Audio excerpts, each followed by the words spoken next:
Okay, so tell me your name. My name is Nabil Shike. Okay, and you're running for what position? I am running for the Fort Bend County Constable's Office, Precinct 4. And you'll be replacing who's in the current position? So the incumbent right now, it really doesn't matter who he is. I'm just going to be replacing him, but his name is Trevor Nels. Yeah, Trevor Nels. Okay, I kept thinking Troy. Okay, so tell me just really briefly, give me a rundown on what kind of experience you have in law enforcement. So I started law enforcement. I went to the police academy in about 2000. I graduated in September 2012. Got hired on by the Harris County Constable's Office, Precinct 6. Started off as a reserve for a couple of months. Uh, was also working in the petroleum field at that time, in the chemical field. Uh, Fell in love with law enforcement, and I said, hey, you know what? I want to come do this full time. So I left my high paying job, came into law enforcement, uh, started working full time. In about 14 months, left to go to the Harris County Constable's Office, Precinct 4. One of the things that attracted me a lot to them was they emphasized a lot on training, and that's something that I didn't receive a lot of working at the Precinct 6 Constable's Office. They weren't real big on training at that time, so that's one of the big things, and what I felt was my biggest weakness going into another agency was just the lack of, quality training. And so I went there. I have a total of about just under 5 years police officer experience. I have, in that time period, I have, hundreds, and hundreds of hours of continuing education through TCOL that I paid for on my own. I didn't just have the department send me. I spent thousands of dollars to go take classes. Um, you know, One of the classes that I did pay for, probably the most important class that I took, was the FBI LEADA, which is the Law Enforcement Executive Development Association. There's a three-part course to it. It's the supervisor, command, and the executive levels. Once you complete all three of those, you receive a trilogy award for honoring you for completing the entire trilogy. So that I was real blessed to receive that. I received the 2017 Community Service of the Year award for engaging in the community, doing things that at the time wasn't real popular within the department. But my mentors and my supervisors and I realized that community policing was the way to go. So we did a lot of things with the community, from going out and buying clothes for kids or getting them donated, feeding the homeless. I had a kid that I used to play basketball with. Basketball goal broke down, talked to him a little bit, and he told me that the kids in the neighborhood broke the code. So I asked him how he was doing in school. He said that he was, not doing too bad. And I made a deal with him. I said, hey, look, let's bring your grades up. If we can bring your grades up, I'll buy you another basketball goal. He called me in. It was just about right before Thanksgiving. Called me and he said, hey, Deputy Shike, I got my grades in. I think you're going to be very proud of me. And saw his grades and was probably just as proud of him as I would be, getting A's and B's, because it meant to me that I made a difference into his life. So I went out and bought him a basketball goal. And, I would go out there all the time and play basketball with him. And, we became good friends. I look at him as like a little brother. And that's the thing with law enforcement. You have to be able to and get outside your comfort zone. Go outside and around knowing that you're going to be able to make a difference in everyday life. And that's probably the best part of being a police officer, is being able to help somebody that is in need. And then you want to be able to go above and beyond. Not just go and answer the call for service, but being proactive, being heavily involved in the community, getting out your car and walking up to citizens, hey, how y'all doing today? Just talking to them. You're not there to enforce any laws or anything like that. You're just wanting to have a casual conversation with them, just to get to know them or them to get to know you. Hey, I patrol this neighborhood. Give them your card. Hey, if you ever see anything or you need something or you just have a question, give me a call. Now that citizen may feel, oh, well, this officer, came up to me and talked to me. You know, they feel more comfortable if something does happen to reach out to that officer, to reach out to that agency, knowing that they're there for them. So that's just, a little bit about my experience. Okay. And I actually had this conversation with Eric a little while ago, about community policing versus broken windows policing. So it's good that you're on that page, that you're ahead of the curve, because for too long the broken windows policing has been around, and it's created a huge divide between the citizens, especially lower income citizens, and police. Your best force multiplier is all the citizens out there that you can have a good rapport with and a good relationship with. Most people, I believe, don't want criminal activity around them. But are they going to call the police? Not if they don't trust them. There's no point to it. So I think you're doing good. And you mentioned trust. So this entire campaign, the slogan that you see and what I'm going to carry on once I am elected, is building trust and legitimacy. And you just talked about trust. You cannot have police officers who cannot be trusted. And communities have to know that they can pick up the phone and call their local agencies, knowing that that elected official, so whether it's the sheriff or the constable, is there for everybody, regardless of political affiliation, regardless if you voted for them or not, regardless if you support them or not. But we are going to respond. Period. We're going to come out there, and one of the problems that you see right now is they don't have an actual patrol division. They have contracts, but they don't do anything to go to commissioner's court and say, hey guys, we need some district units or some countywide units, that can go around the entire precinct and help with, some of these patrols and picking up calls and help supplementing some of the call load and the call volume from the sheriff's office. Going out there and instead of just going to a family disturbance and say, hey, the police is here. Oh yeah, by the way, I'm not the real police. Let me call the sheriff's office. They're the real police. I'm just going to stand here for backup. That's what happens. And that's not what a constable is there for. A constable is a fully empowered police officer. The constable the constable and his deputies are fully powered police officers. They have the same duties and the same powers as the sheriff's deputies, as the municipality officers, just like any law enforcement in the state of Texas. They're county-wide. They can go anywhere in their county and enforce the law. A lot of them restrict themselves into that precinct. Right now, Precinct 4 Constable's Office in Fort Bend County really focuses on two things. We're actually three things. The bailiffs in the court, civil process, and serving these Class C warrants. But what about protecting your citizens? Yeah, they want to go out there and write tickets, right? But, there's a whole science behind it. If you write somebody a ticket rather than a warning, I had this debate while I was working at the Harris County Constable's Office Precinct 4 with one of the chiefs, because I wrote a lot of warnings. And my philosophy is, and I'm not going to, for one, police agencies cannot set and tell an officer they have to write tickets. It's supposed to be officer discretion. Right. That being said, I felt that it was just as effective when you stop somebody and you follow your 7-step violator and you ask them, hey, do you know why I'm pulling you over for? Or this is why I'm pulling you over for. And they're respectful, I understand, okay, yeah, they were speeding. They were going maybe, let's say, 10 miles over the limit. Explain to them, the dangers of why we have these laws in place. Why can't you speed? Because let's say a little kid just runs out in the middle of the street, or somebody's walking, or another car comes out of a driveway and you hit them. Then we may not be working a traffic call. We may be working a fatality. And for the most part, most citizens get it. They understand. And I can always, majority of the time, I'll come back and issue them a warning and say, hey guys, y'all just drive safe. And, it's very effective, in my opinion. You don't need to have road pirates, And a lot of people are starting to view police like that because of it's all they're out there to do, it seems like, is, revenue generation. Now, stopping these vehicles, issuing tickets or warnings, it is a crime deterrent.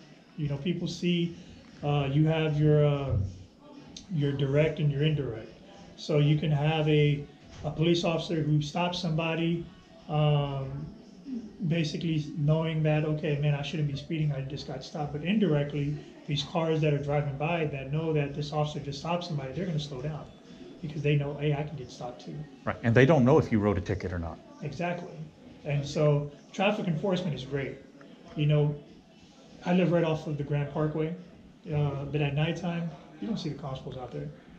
You don't see them on the Grand Parkway. You know, how many fatalities have you had since they had this expansion? You know, you've had a couple. One is too many. You know, what are we doing as law enforcement professionals to try to prevent some of these fatalities?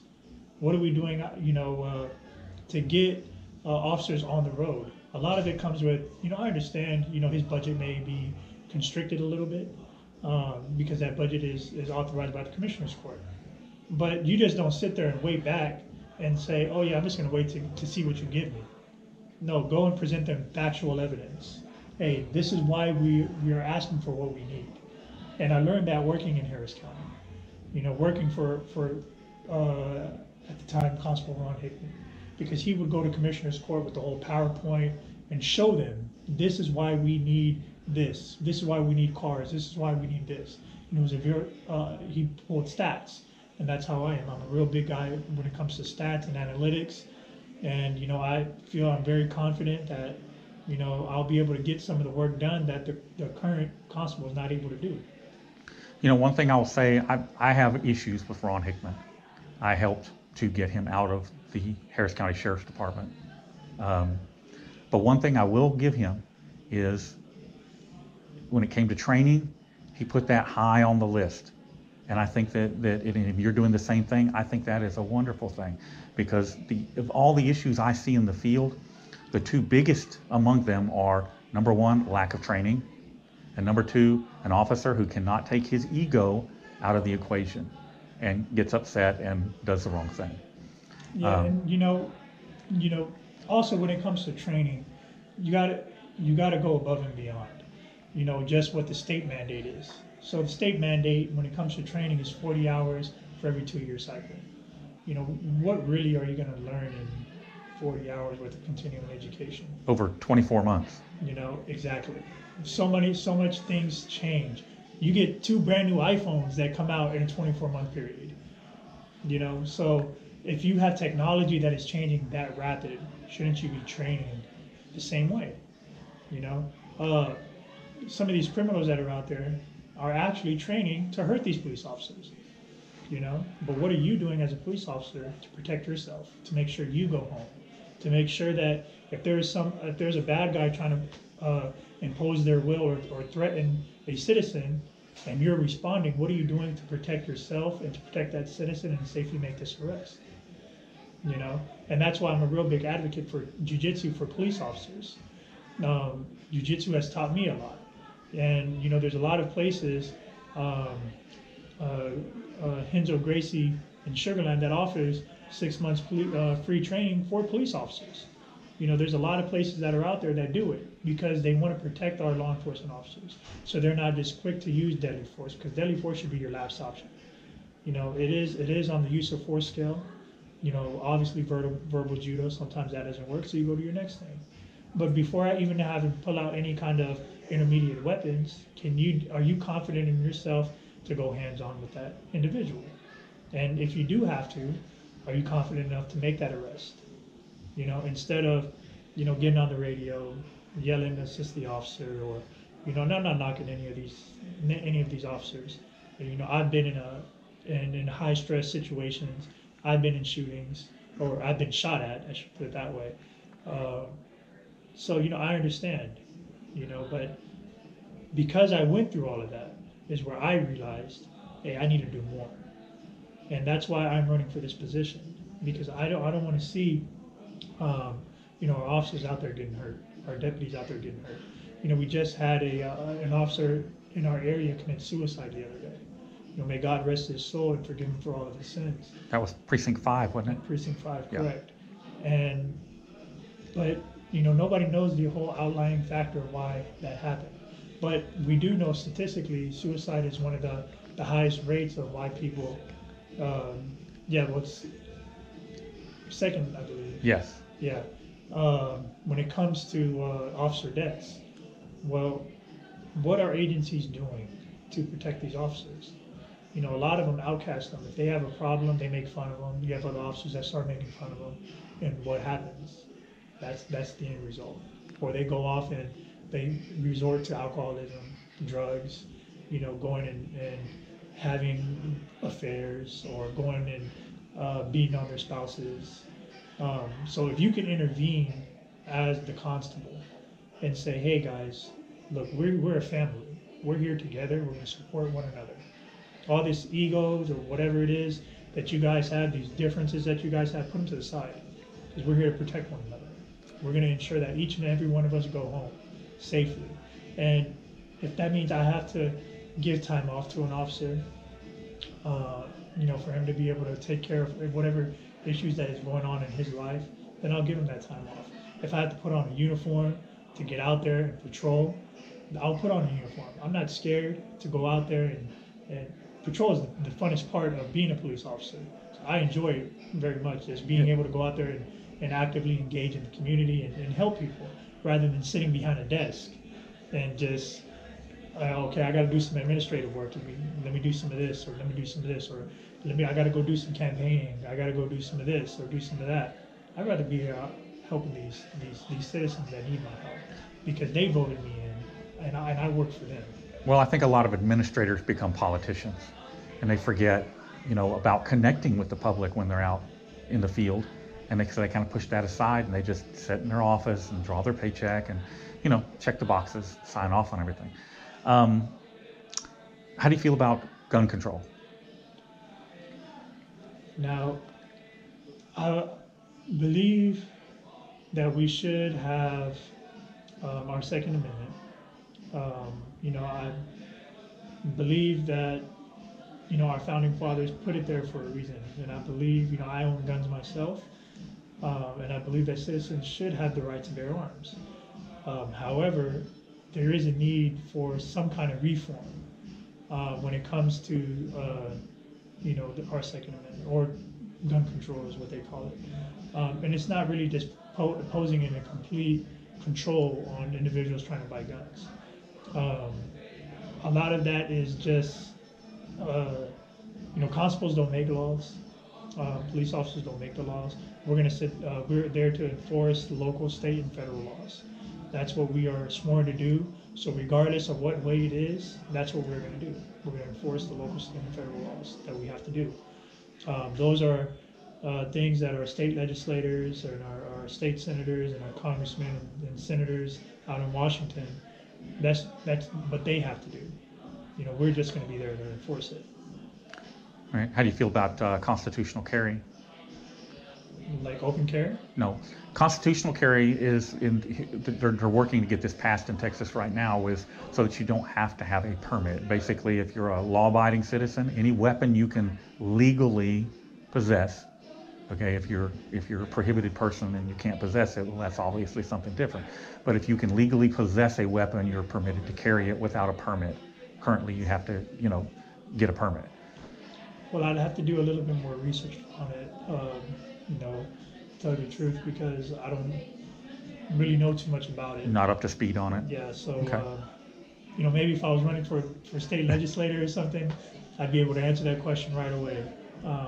But it is something you can, you know, revisit me later, and you know, I'll have an answer for you. But it's just, I don't want to speak on it if I don't know too much about it. Okay, that's fair. That's absolutely fair.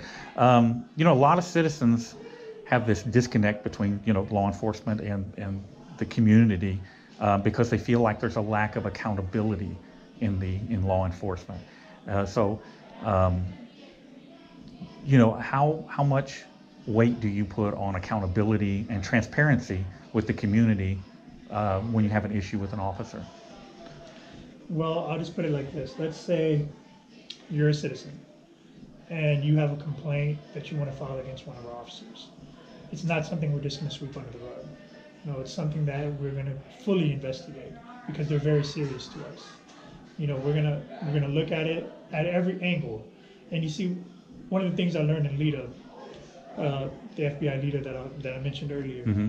is as a society, we tend to look at things from 5,000 feet.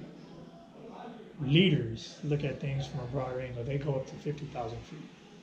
And that's what I'm going to do. You know, everybody's going to be held accountable, including myself.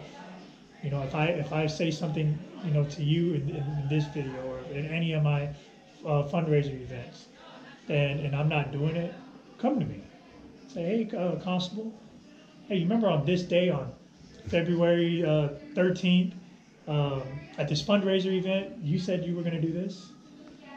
And I've got it on video. Yeah, and you know, if I don't remember, or and you come up to me and say, hey, I just want to show you, okay, hey, thanks for reminding me, because I work for the citizens, and I want you guys to hold me accountable, and that's how it should be for any elected official. I agree. And any police officer, somebody that is a public servant, there to serve the public. You know, that word didn't just come out of nowhere. They didn't just think of two different words and say, hey, let's throw them together. No, because police officers serve the public. They're there to protect them. So there should be an accountability for them. And, you know, a lot of times you do see some of these agencies, they kind of take complaints and sweep them under the rug. They follow that good old boy system. I'm not part of that good old boy system. I'm a new breed of police officers that believes in fairness, transparency, accountability, building trust, and wanting to have more of like a family. Now, I don't believe in cliques. Cliques destroy police agencies. You know, you'll have a night shift that doesn't get along with the evening shift. Oh, well, evening shift is holding these calls, and now we got to come and take it. But they forget at the end of the day, they all wear that same patch. They all swore to the same oath, right? They're all brothers and sisters. It doesn't matter if you work one shift or another shift, and they divide themselves within the agency. You know, that's not cool. As a leader, if you see it, you stop it, you squash it. You remind your troops, hey guys, look, no, we are one agency. We are one family. We protect each other. If there's an issue that you have that's going on and y'all can't resolve it amongst yourselves, my door is open. Come and sit in my office and we're going to resolve it together. You know, and as fair as we can. You know, we see a lot of what they refer to as Gypsy Cops, you know, where they have an issue with an agency, and the agency will either let them go or just let them quit rather than fire them, you know, and so they go from agency to agency to agency. You know, have you ever heard that term? Are you aware that goes on? Yeah. Okay, and you're going to be on the lookout for that and not participate in that kind of thing if you can help it? My thing is, I want to see now, first and foremost, you're going to want your deputies to retire with you. You want them to be able to work as long as they can and retire with the constable's agency. But at the same time, I'm not going to hold that pressure on them. I want them, if they have a better opportunity and I can help them obtain that better opportunity, whether it's a reference letter, whether it's, hey, Constable, I need this training. Come to me. Let me know what your goals are. If you don't plan to intend to stay with us, no hard feelings. You know, what do you plan to do? Oh, but look, man, I plan to go to the sheriff's office. Okay, well, look, let's gain some experience. Okay, but these are career decisions. These are career police officers. I'm speaking specifically of bad cops that rather than get pushed out of law enforcement, they just go to the next agency and they hire them, and then when it doesn't work out, they let them go or fire them or let them retire, or not retire, but quit and move to the next agency. That's where the background investigation comes in. And, you know, a lot of these agencies, they also use the standard background application that they receive from FECL. They don't really have a distinct background application for themselves. And you got to go, again, everything is about going a little bit above. You know, do you want everybody to be like robots? No, you don't. You want everybody to feel like it's themselves. You want to get to know them as the professional side of them and on the personal side of them. And just like at this event that you know, I'm happy that you came, you know, to this event today. But that's what I wanted everybody to see. I wanted them to see the guy running for constable and the silly young kid that loves his family, that loves, you know, playing sports and his friends, and you know, that's what I want everybody to see. And when we hire people, that's what we want to see, right? you'll be able to know if there's something wrong with an individual. A lot of these officers are able to get into these agencies because they know somebody, Yeah. and they slide them right in. They sneak through those cracks. They come in through the back door instead of going the actual route. No, we're not going to be doing things like that. We're going to be coming in and making sure that there are background investigations that are done on everybody, calling their previous agencies, trying to find out, what's going on with them. We don't want to hinder anybody from applying. You know, uh, things can be biased at times, so the agency can be biased towards one thing, or they can just be somebody that they didn't like this officer. So we got to look again. I mentioned looking at things from 50,000 feet and assessing every scenario differently, because everything is a case by case basis. I hope that kind of That answered the question. Okay. And then I know my subscribers are going to have one other question for you, and that's going to be, who picked that jacket out for you? That thing is loud. This jacket is fresh. Look at that. Look at that. Yes. If I might recommend I know. solid colors. Well, this event today, it is February 13th, the day before Valentine's Day. And, when I saw this jacket, I was like, man, that's going to be perfect for the event. It has some red on it. It has some floral designs on it. Perfect for Valentine's Day. And, also we're celebrating Black History Month. And, I wouldn't be able to stand here as a candidate if it wasn't for sacrifices that others have made. You had a lot of African American individuals, guys like, the great Muhammad Ali. You have guys like Malcolm X. You have guys like Dr. Martin Luther King. You got guys like Bill Russell, like the Buffer Soldiers, Rosa Parks, ladies. Yeah. And you're a minority. You're not. Yeah, and I don't have to You're be. Palestinian? My family's from Pakistan. Okay. And just being able to see the struggles that they went through, and now you have a new breed of the civil rights movement that's going on right now between Muslims. And to be a Muslim living in this country, I am Muslim. I don't hide it. I love it. I tell everybody of your subscribers, Assalamu alaikum, peace be upon all you guys. Islam is not a religion of terrorism. It doesn't teach hate. It doesn't teach, violence or anything like that. All Christianity, Judaism, and Islam is all religions of God. I'm a Christian, and I'm fully aware that there are radicalized Baptists, radicalized Catholics. It happens in all religions. I don't think that if you're judging somebody based on their religion, your head's screwed up already. Thank God we live in America where you have that choice, where you can make that choice. And that's what's so great about this country, and that's why we have so many immigrants that want to leave their own country and want to become American citizens. And as an American, you should be proud that, hey, man, I live on the greatest country on this planet where everybody wants to come here.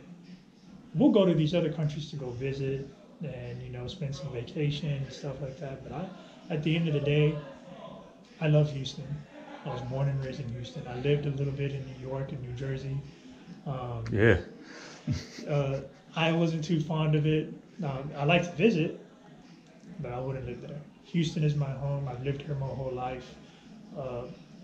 And, I love everything about it. I'll go visit my home country, and, I love the culture over there and everything.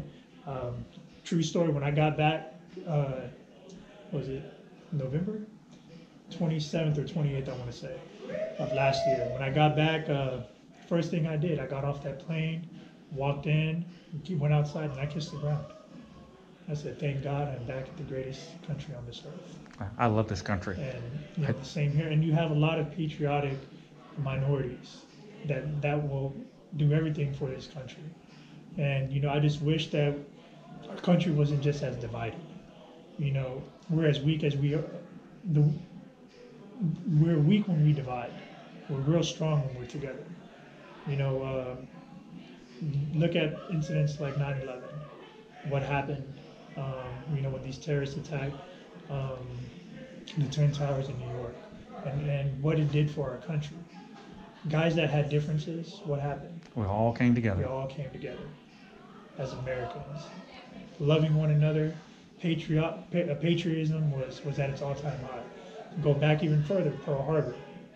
Same thing. When that happened, what happened with our citizens? Yeah, at that time, there wasn't as much as a divide as we have now. And I blame a lot of that on some of the media. I blame that on our politicians.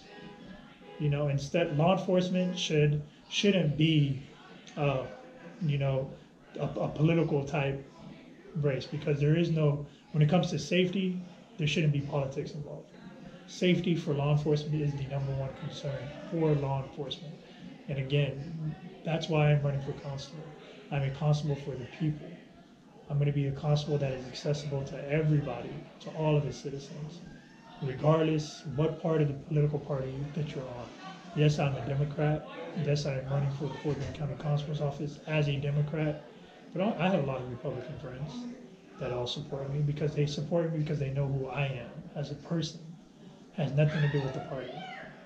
And again, thank you for taking the time out and coming to this event. I enjoy an opportunity to get to know people that work in the law enforcement community, because it gives me the opportunity to build bridges. Yes. So that when some guy from out here in your precinct calls and says, man, I have a complaint, but I'm scared to go there, and I'll tell him, you know what? I know that guy. He's a good guy. I'll take you down there myself. And I've done that many times over with people in different locations. And this is the problem. We have this divide and this disconnect between law enforcement and the communities. And the people in the communities are viewed as the enemy, and we're not the enemy. We're the best friends you can have if you're doing the right thing, if you're doing the job right. If you're doing it wrong, well, then I'm your worst enemy. Me and my camera. Well, again, and to all of your YouTube subscribers, if you guys see me out there, don't be afraid of me. I'm a very approachable guy. Come up to me and say, hey, Mr. Shike, how you doing?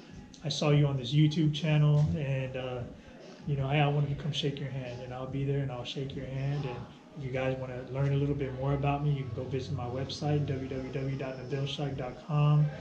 I got an app that you can download on the Google Play right now. Apple, we're still working out some kinks with it. You can follow me on Facebook, Instagram, Twitter. I'm here for you guys. And I'll actually put links for that in the description of the video. Dude, you got an app? I don't even have an app. That's crazy. Well, hey, get with Mauricio. He's the app king. He can help you develop an app. I will do it. All right. I appreciate you taking time to talk to me. Yes, sir. And I'm going to grab something to drink, and then I got a long drive back home. Hey, don't forget about those tamales. No, I'm passing on tamales, dude. No Tamales. No, but I saw pizza out there, though. There is some pizza. The tamales are great. They're chicken-made tamales. Like pizza's in my genetic DNA. So. Oh, yeah, well, I think it's in all of our DNA. I think we all love some pizza. All right, let's get some pizza. Yes, sir.